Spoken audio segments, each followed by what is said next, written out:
할렐루야. 이렇게 새롭게 한 주를 시작하는 첫날 주님의 전을 찾은 여러분을 환영하고 축복합니다. 우리 옆에 계신 분들하고 인사합니다. 사랑합니다. 축복합니다.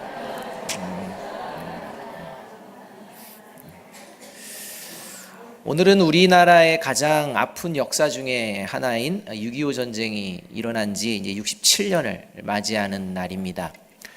다시는 이런 민족의 비극이 벌어지지 않기를 소원합니다. 그러하기 위해서 저와 여러분을 포함한 우리 모든 국민들은 이 대한민국을 더욱 사랑해야 할 것입니다. 이렇게 나라를 사랑하자라고 할 때 마음이 시큰둥하신 분이 혹시 이 자리에 있다면요, 이 큰일인 것입니다. 왜냐하면 이 자리는요, 하나님의 사람들이 예배하러 나온 자리인데요, 그리스도인들은 특별히 나라를 사랑하는 것이 사명임을 잊어서는 안 됩니다. 왜냐하면 그리스도인들은 내가 지금 현재 살아가고 있는 나라를 통해 하나님의 나라를 바라보는 존재이기 때문입니다. 이 땅에 이 나라가 있듯이 영원한 하나님의 나라가 있는 줄로 믿습니다.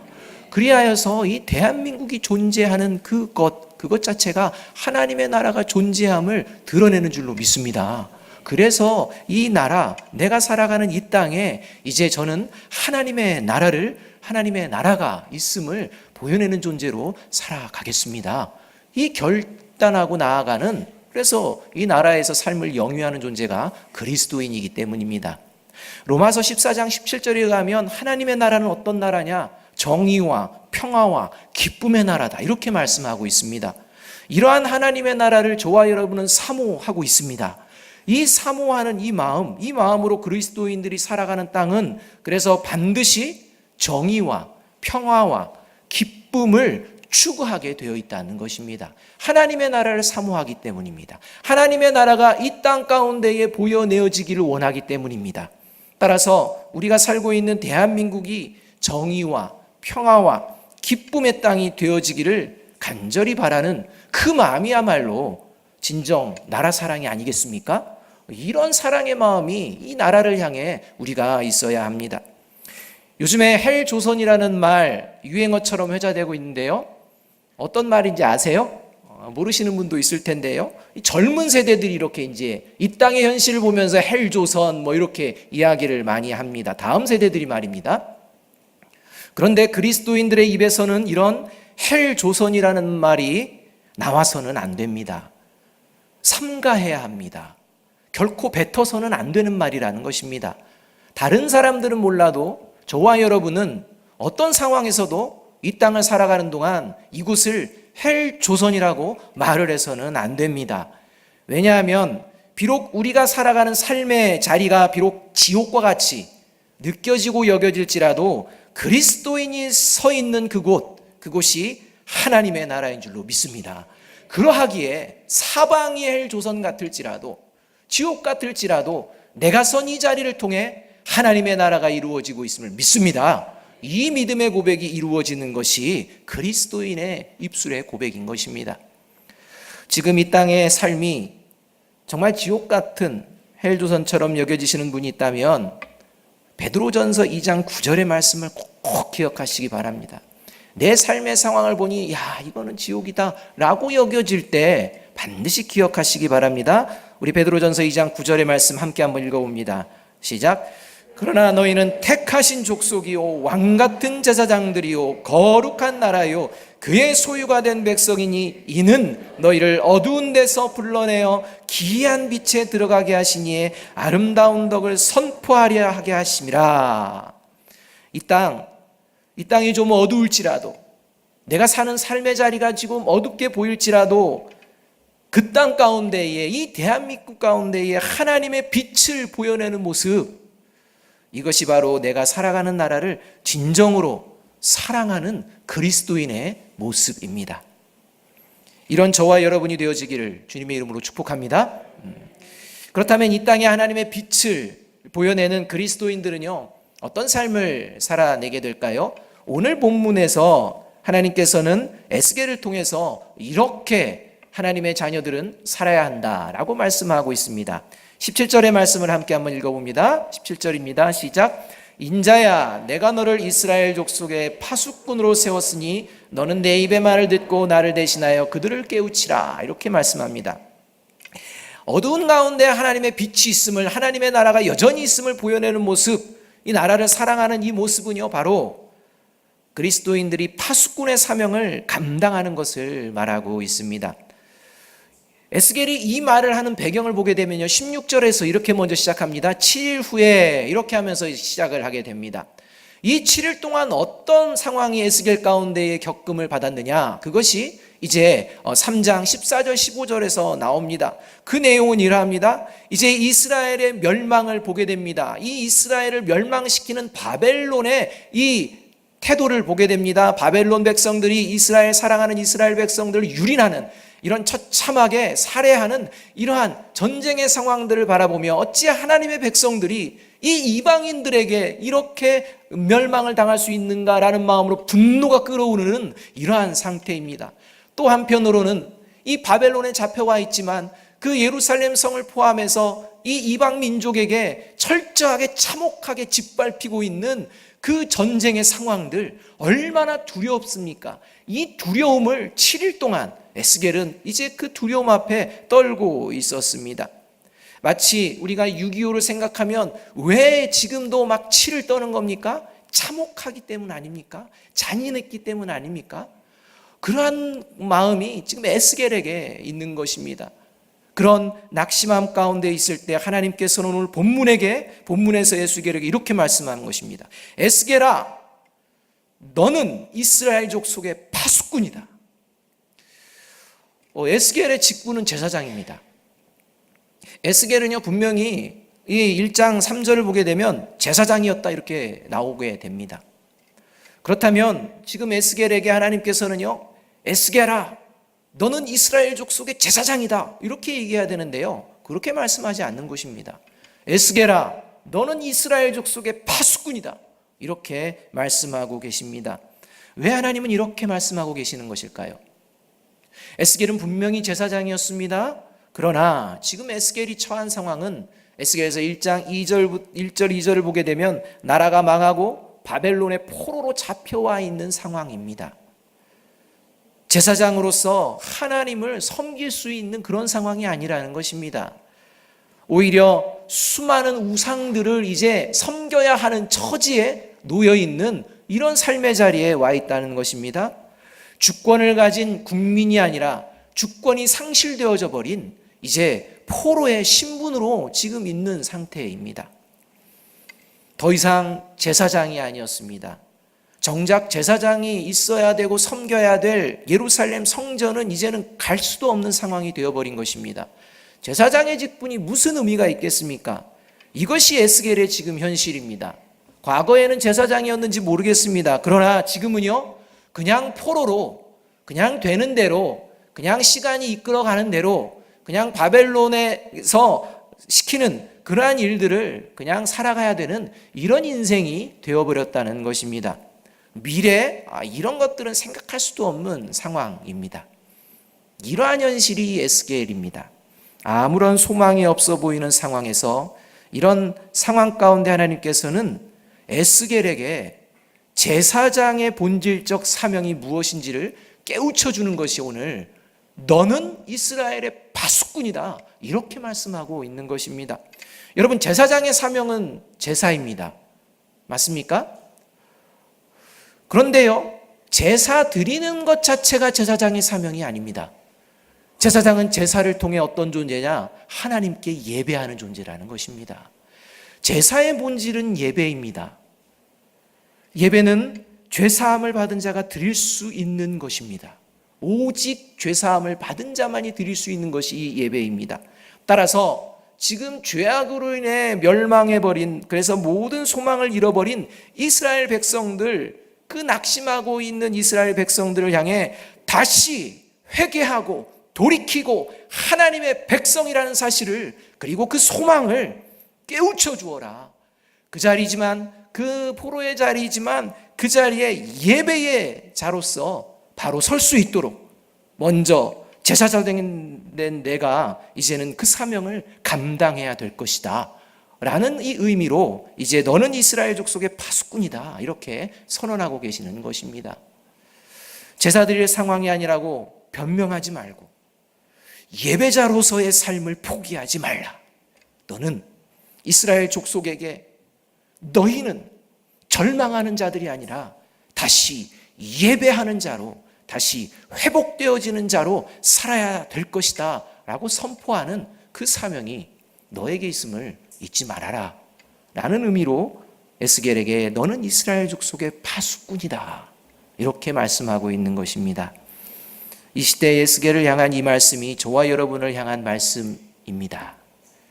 현재 내 상황이, 우리 가정의 상황이, 우리 교회의 상황이, 이 나라의 상황이라면서 내 삶을 이런 상황에 비추어서 절망하거나 좌절하거나 이런 상황을 탓하지 말라라고 말씀하고 계시는 것입니다. 그 어떤 상황에 놓여 있을지라도 상황에 휩쓸리지 말고 나는, 우리 교회는, 우리 가정에, 우리 교회에, 이 나라의 파수꾼인 줄로 믿습니다. 이 믿음의 고백을 해내는 저와 여러분이 되어야 합니다. 파수꾼의 역할은요, 자신이 소속된 공동체를 지키기에 힘쓰는 것입니다. 그냥 공동체에 속해 있는 게 아닙니다. 그 공동체를 지켜내기 위해 힘을 쓰는 것입니다. 이게 파수꾼입니다. 과연 저와 여러분이 가정을 하나님의 나라로 지켜내기에 힘쓰는 파수꾼인지, 과연 저와 여러분이 우리 교회를 하나님의 나라로 지켜내기에 힘쓰는 파수꾼인지, 과연 저와 여러분이 살아가는 이 대한민국의 삶의 자리, 그 자리에 하나님의 나라가 있음을 보여내기에 힘쓰는 파수꾼인지, 이 시간 하나님께서 주시는 이 사명 앞에 나 자신을 다시 한번 돌아보고 점검하시기를 주님의 이름으로 축복합니다. 그렇다면 파수꾼, 이렇게 파수꾼에게 있어서 가장 중요한 자세는 어떠한 자세일까요? 그것은 바로 깨어있는 것입니다. 자면 안 됩니다. 잠에 취해 있어도 안 됩니다. 파수꾼이 자기의 임무를 충실하게 수행하게 되면 갑작스러운 적의 침공도요, 이제 당황하지 않고 대처할 수가 있게 됩니다. 그러나 자신의 임무를 충실하게 못하면 적의 공격에요, 속수무책으로 당할 수밖에 없습니다. 우리가 6.25 전쟁이 그런 것 아니었습니까? 일요일이라는 휴일이라는, 이런 휴일이라는 그것에 들떠가지고 많은 외박과 많이 그 자리를 떠나고 또 거기를 지켰던 사람들도 느슨해진 상태에 있다가 갑작스럽게 그렇게 당한 거 아닙니까? 이미 그러한 사실들을 이제 깨닫고 있어야 되는데 전혀 그러한 것들에 대해서 준비가 안 되어 있는 상태 아니었습니까? 그래서 전투에 패한 군인은 용서받을 수 있지만 경계에 실패한 군인은 용서받을 수 없다라는 말이 군에서는요, 불문율처럼 여겨지고 있는 것입니다. 경계를 서는 것, 파수의 사명이 얼마나 중요한지 강조하고 있는 것입니다. 그렇다면 이 잠을 자지 않고 깨어있는 이것은 무엇을 말하는 것일까요?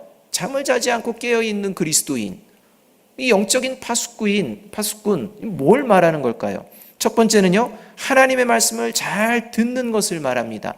오늘 17절의 말씀에서는요, 하나님께서 너는 이스라엘 족속의 파수꾼이다 하고 나서 그 다음에 하시는 말씀이 뭐냐? 너는 내 입의 말을 듣고, 이렇게 말씀합니다. 너는 내 입의 말을 듣고 할 때 이 듣고라는 단어는요, 어떻게 듣는 것이, 그냥 대충 듣는 것이 아닙니다. 하나님이 말씀하시는 그 말씀이 뭔지를 제대로 이해하면서 아주 경청하면서 주의 깊게 듣는다라는 용어의 의미를 담고 있습니다. 그러니까요, 이게 무슨 말인가 이해도 안 하고 왜 이렇게 이해해야 되는지 아무것도 모르면서 그냥 듣는 걸 얘기하는 것이 아닙니다. 이게 무슨 말씀이구나, 그것을 이해하며 이게 이 말씀을 어떻게 이제 해야 될지 주의 깊게 이제 새기면서 듣는 것을 이야기하는 것입니다. 여러분, 왜 잘 들어야 할까요? 그것은요, 잘 말해야 하기 때문입니다. 여러분, 우리가요, 무슨 말을 하다 보면요, 내가 저 사람에게 얘기하면 저 사람이요, 다른 사람에게 할 때 딴소리 할 때가 많습니다. 자기 생각 집어넣어가지고 막 얘기를 합니다. 그래서 이 사람한테 가가지고 이 말 했어? 그러면 그 말 안 했는데? 그런데 어느 순간 이만큼이 또 부풀러져가지고 딱 붙어가는 겁니다. 왜입니까? 그 말을 잘 듣고 그 말을 이해해서 잘 전해야 되는데 잘 듣지 않는 것입니다. 그냥 자기가 듣고 싶은 것만 쏙 듣고 옆에다가는 자기 말을 다 붙어내는 것입니다. 이런 문제가 생깁니다. 이것은 잘 듣는 게 아닙니다. 경상도 청년이 군대를 갔는데요. 군대에 갔는데 어느 날 잠을 자다가 너무 소변이 급한 것입니다. 그래서 막 잠 깨 일어나가지고 화장실을 갑니다. 근데 그날 밤 암호가 있습니다. 군대는 암호가 있거든요. 암호가 뭐냐? 열쇠였습니다. 열쇠. 근데 이 친구가 이제 막 정신은 뭐 몽롱하지만 뭐 화장실은 가고 싶고 해서 급하게 화장실에 가가지고 이제 소변을 보고 얼마나 이제 시원하겠습니까? 또 이제 빨리 자고 싶은 마음으로 막 오는데요. 보초랑 딱 마주친 겁니다. 저쪽 앞에서요. 생각지도 않았던 소리를 듣게 되는 겁니다. 그게 뭡니까? 암호! 이렇게 하는 겁니다. 암호! 그럼 뭐라고 대답해야 됩니까? 열쇠 해야 되는데 언격결에 쇠대! 이렇게 한 겁니다. 쇠대! 하니까 이 서울 청년이 쇠대가 뭔지는 모르거든요. 총을 쐈답니다. 총을 쐈는데 이 총에 맞아가지고 경상도 청년이 쓰러지면서 말을 하는 것입니다. 얼렐레 쇠대도 맞다 않카나 하면서 쓰러지는 겁니다. 여러분, 쇠대 열쇠가 맞지요? 쇠대가 뭔지 모르시는 분도 많이 있나요? 여러분, 이게 경상도 사투리로 열쇠가 쇠대입니다. 쇠대예요, 쇠대. 쇠대 열쇠 맞습니다. 그런데 중요한 게 있습니다. 이 생명과 관련된 암호는 정확하게 일치해야 합니다. 내 생각에 이것도 되니까 라고 해서는 안 됩니다. 죽음입니다. 정확하게 일치해야 합니다. 여러분, 생명으로 이끄는 진리는요, 애매모호하지 않습니다. 생명으로 이끄는 진리의 핵심은 정확합니다. 그 핵심을 놓쳐버리면 안 됩니다. 그 핵심에 물타기를 해서는 안 됩니다. 내 소견대로 진리를 왜곡해서는 안 된다는 것입니다. 파수꾼은 이 정확한 진리의 말씀을 듣고 말하는 자라는 것을 명심하시기 바랍니다. 올해가 종교개혁 500주년을 기념하는 그런 해인데요. 이 종교개혁이라는 것이 이제 중세시대에 천주교가 그 당시에 기독교가 타락해서 이 다시 기독교의 본래의 모습으로 찾아가자, 그래야 된다라고 외치면서 이제 시작된 게 종교개혁 아니겠습니까? 그래서 개신교가 이제 등장을 하지 않았습니까? 최근 몇 년 전에 한국 대학생 선교회 CCC에서 이 글로벌 리서치의 자문을 받아서 설문을 조사했습니다. 대학생들 대상으로 1438명으로 종교의식에 대해서 설문을 조사했습니다. 그 자료 내용 중에 충격적인 그러한 일이 있습니다. 개신교인들은 예수님이 구원자다라는 응답을 76%가 그렇게 대답했습니다. 그러니까 예수님은 누구라고 생각하는가 해가지고 뭐 1번, 2번, 3번, 4번 이렇게 했었겠죠. 예수님은 구원자다, 여기에 76%가 답을 했습니다. 그런데 천주교인은 18.4%가 답을 한 것입니다.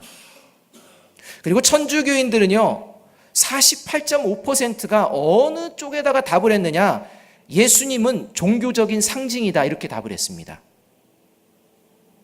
여러분, 기독교인 중에 10명 중에 8명은 예수님은 구원자시다 라고 대답한 것, 그리고 천주교인 중에는 10명 중에 2명이 예수님은 구원자이시다 대답했고, 10명 중에 5명은 예수님은 종교적 상징이다 라고 대답한 것.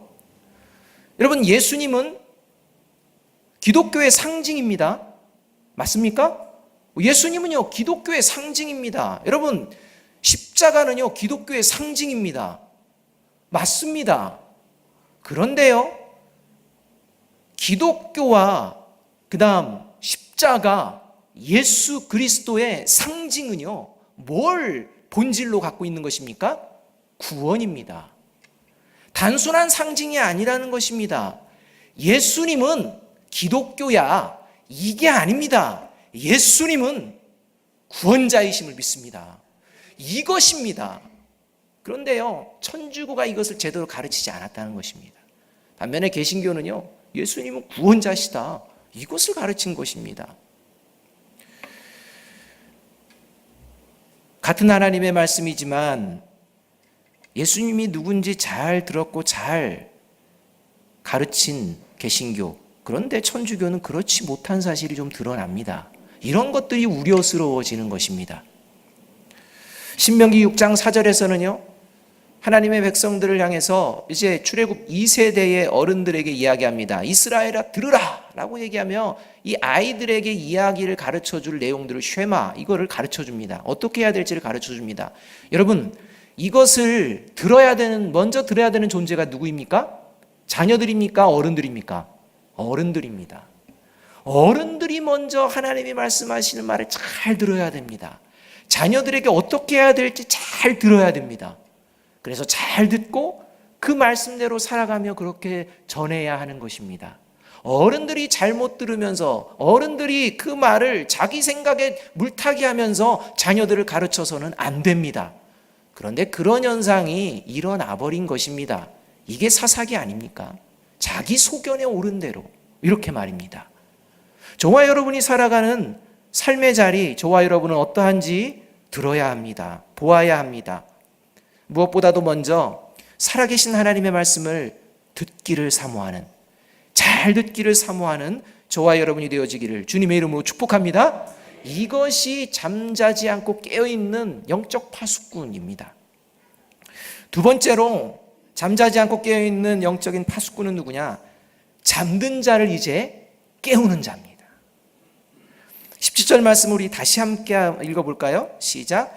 인자야, 내가 너를 이스라엘 족속의 파수꾼으로 세웠으니 너는 내 입의 말을 듣고 나를 대신하여 그들을 깨우치라. 이렇게 말합니다. 너는 파수꾼인데 내 말 잘 들어라 라고 해서 멈추는 게 아니라요, 이제 듣고서 그들을 깨우치라 라고 말합니다. 누구를 대신해서? 하나님을 대신해서. 여러분, 저와 여러분 이 말씀이 얼마나 엄중한 말씀인지 우린 기억해야 됩니다. 저와 여러분의 말을 통해 하나님은 역사하시겠다는 것입니다. 저와 여러분을 통해 하나님은 하나님 되심을 드러내시겠다는 것입니다. 저와 여러분을 통해 하나님의 말씀이 진리임을 드러내시겠다고 지금 말씀하고 계시는 것입니다. 그러한 마음으로 이제 그들과 함께 깨우치고 가르쳐야 한다, 이렇게 말씀하고 있습니다. 깨우치라 한다는 것, 이게 바로 그들을 영적으로 깨우는 것을 말합니다. 깨워야 한다는 것은 잘못된 길로 걸어갈 때 바른 길을 말해주고 그 길을 보여주라, 이렇게 말씀하고 있는 것입니다. 하나님의 말씀을 잘 듣는 것에서 만족하는 것, 그건 그리스도인이 아니라, 나만 신앙생활 잘하는 것, 그것이 그리스도인의 본질이 아니라 하나님께서는 그것들을 다른 이들에게 전파하고 가르치고 나누라, 이렇게 말씀하고 있는 것입니다. 결코 신앙은 이기주의적인 신앙이 되어서는 안 된다라고 하나님은 말씀합니다. 오늘 이어지는 본문 18절에서 21절까지의 내용이 그러한 내용입니다. 이 18절에서 21절까지의 내용은요, 아주 충격적인 말씀입니다. 악한 자가 죽었을 때 그 죽은 자의 핏값을 에스겔 네 손에서 찾겠다, 이렇게 말씀하시는 장면입니다. 어떻게 악한 자가 죽었는데 내가 그 책임을, 그 대가를 치러야 합니까? 라고 질문이 나올 수 있다는 것입니다. 근데 하나님은 그렇게 하시겠다는 것입니다.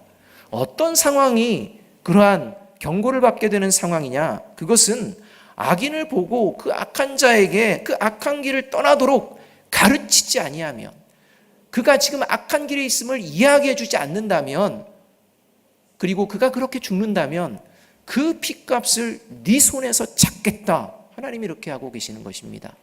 만일 의로운 삶을 살고 있던 자가 그 의로운 삶에서 에이 그냥 하면서 세상과 더불어서 이제 동화되어지면서 악한 길을 다시 가게 될 때, 네가 그것을 보고 의인의 길로 다시 돌이키도록 가르치고 말을 하지 않아서 그가 그냥 그렇게 살다가 그렇게 죽는다면 그 생명을, 그 핏값을 너에게 물으리라, 이렇게 말씀하고 있는 이런 충격적인 말씀입니다. 지난 주일에 제가요, 권면이 굉장히 중요하다고 말씀드렸습니다.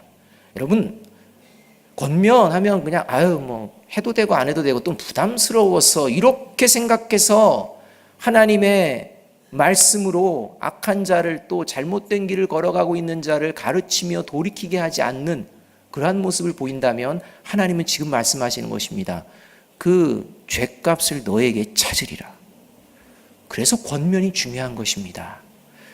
그래서 권면은요, 이 교회 가운데 아주 소중합니다. 서로를 사랑하면서 권면하는 것은 너무 중요하다는 걸 오늘 본문이 말씀해 주고 있는 것입니다.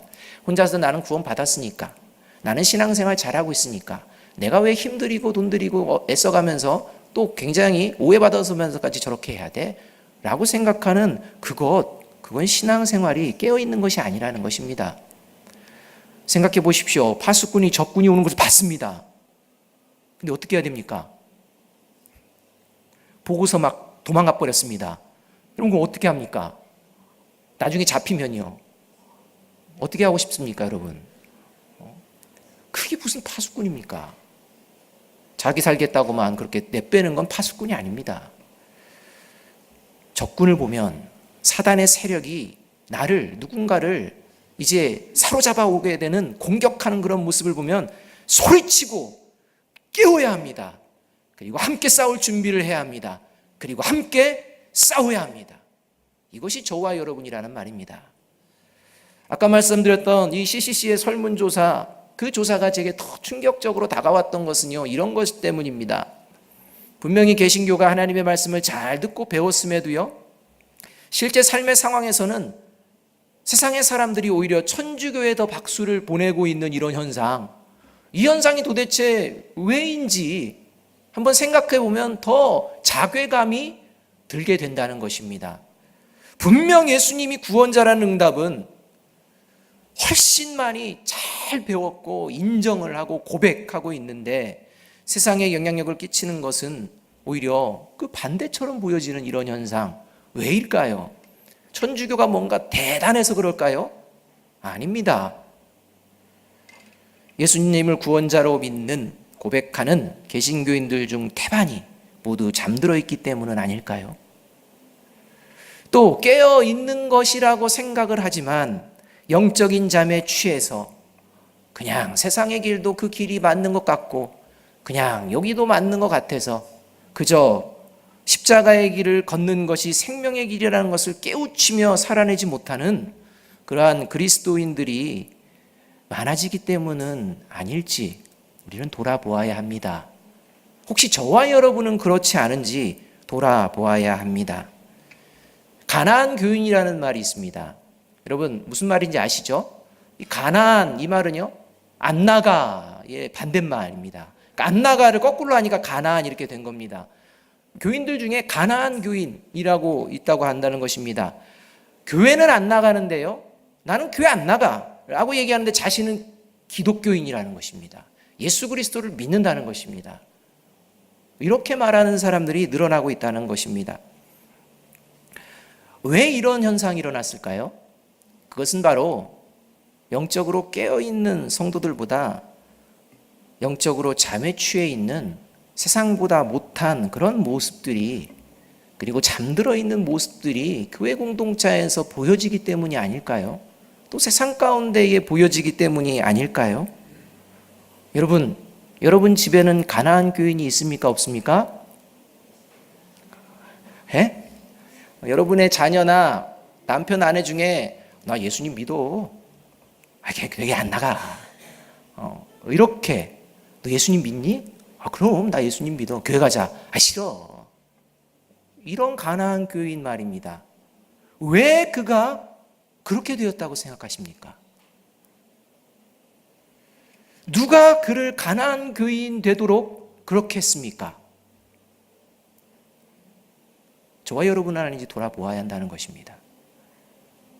또 그렇게 교회 가나 똑같더라, 아니 못하더라, 나는 그냥 이렇게 신앙생활 혼자 잘할 테니 걱정하지 마, 예수님 믿는다, 이렇게 이야기하는 자녀와 그 다음에 남편, 아내들, 가족들을 보며 그래, 하나님이 어디나 계시니까 그 중심만 제대로 돼 있으면 그래 괜찮겠지 라고 생각하며 여러분 마음을 그렇게 품고 있습니까? 그러면 변질된 겁니다. 여러분은 잠에 취해 있는 것입니다. 성경은 그렇게 얘기하지 않기 때문입니다. 여러분 만일 자녀들이나 가족 중에 나 예수님 믿는데 교회는 안 가, 이렇게 하는 자녀나 가족들이 있다면 분명하게 권면하시고 선언하십시오. 무슨 근거를 가지고 교회 공동체에 함께 모여 예배하지 않아도 하나님의 자녀라고 너가 말을 하는지 이야기해 봐라. 무슨 근거가 너로 그렇게 자신 있게 나는 그래도 기독교인이야 라고 이야기하는지 이야기해 보자 라고 말을 해야 합니다. 왜냐하면 하나님은요, 하나님의 자녀들을 혼자 내버려 두지 않으시는 분이기 때문입니다. 모이게 하시고 함께 하게 하시고 함께 예배드리며 하나님의 길을 걸어내도록 이끄시는 분이기 때문입니다. 그래서 자녀에게요, 그런 얘기를 하면 분명하게 인정하도록 하십시오. 그렇다면 너는 기독교인이 아니라고 그냥 인정하며 살아가는 것이 네가 하나님을 믿는 지름길이 될 수 있다. 착각하지 말아라. 이렇게 권면해야 되는 것입니다. 제가 이렇게 이제 막 얘기하면요, 저희 아내는요, 너무 막 부담스러워 하는 거죠. 그렇게 왜 얘기해? 돌려서 얘기할 수 없어? 좀 부드럽게 자녀에게 아니요. 부드러울 때는 부드러워야 되지만요, 그 마음이 진리 안에서 왜곡되어질 때는요, 대담하게 권면해야 될 필요가 있는 것입니다. 그래야 그의 영혼이 깨어납니다. 안 그러면요, 자기 생각대로 받아들입니다. 그래, 뭐 이렇게요. 단호해지시는 저와 여러분이 되어지기를 간절히 바랍니다. 이것을 늘 기억하십시오. 하나님의 말씀을 먼저 들은 영적 파수꾼으로서 이제는 하나님의 말씀을 잘 모르는 사람들, 또 하나님의 말씀을 내 생각으로 왜곡시키는 그러한 사람들에게는 물론이요, 잠들어 있는 육적인 영적인 가족들을 깨우라고 하나님께서 오늘 말씀하고 계십니다. 그러기 위해서는 하나님의 살아계신 말씀 보기를, 하나님의 살아계신 말씀 듣기를, 하나님의 살아계신 말씀대로 살아내기를, 하나님의 살아계신 말씀대로 권면하기를 게을리하지 맙시다. 영적 파수꾼으로서 느슨해졌던 마음이 있다면 이 시간 다시 마음을 추스립시다. 켄트 케이스가 쓴 Anyway, 그래도라는 책이 있습니다. 그 책에서 이렇게 이야기를 합니다. 오늘 당신이 착한 일을 해도 내일이면 사람들은 잊어버릴 것이다. 그래도 착한 일을 하라. 정직하고 솔직하면 공격당하기 쉽다. 그래도 정직하고 솔직하게 살아라. 사람들은 약자에게 호의를 베푼다. 하지만 결국에는 힘 있는 사람 편에 선다. 그래도 약자를 위해 분투하라. 물에 빠진 사람을 구해주면 보따리 내놓으라고 덤빌 수도 있다. 그래도 도움이 필요한 사람이 있다면 그를 도와라. 젖먹던 힘까지 다해 헌신해도 칭찬을 듣기는커녕 원망을 들을 수도 있다. 그래도 헌신하라. 사람들은 논리적이지도 않고 이성적이지도 않다. 게다가 자기중심적이다. 그래도 사랑하라. 그렇습니다, 여러분. 영적 파수꾼으로서 사명을 감당하라는 이 하나님의 말씀, 결코 쉬운 일은 아닙니다. 쉬운 말씀은 아닙니다. 그래도 감당해 냅시다. 이 시대를 향한 저와 여러분의 사명입니다. 이 무너져가는 영적 전투에서 처참하게 쓰러져가는 이 시대를 향한, 다음 세대들을 향한 저와 여러분에게 맡겨주신 사명입니다. 간절히 성령님을 의지하여 우리 가정, 우리 교회, 우리 민족의 문제를 먼저 말씀 앞으로 가지고 나아갈 때, 그리고 하나님이 들려주시는 말씀을 잘 듣게 될 때 하나님께서 우리 가정을, 우리 교회를, 우리 나라를 회복시키시는 길을 저와 여러분에게 들려주시고 가르쳐 주실 줄로 믿습니다.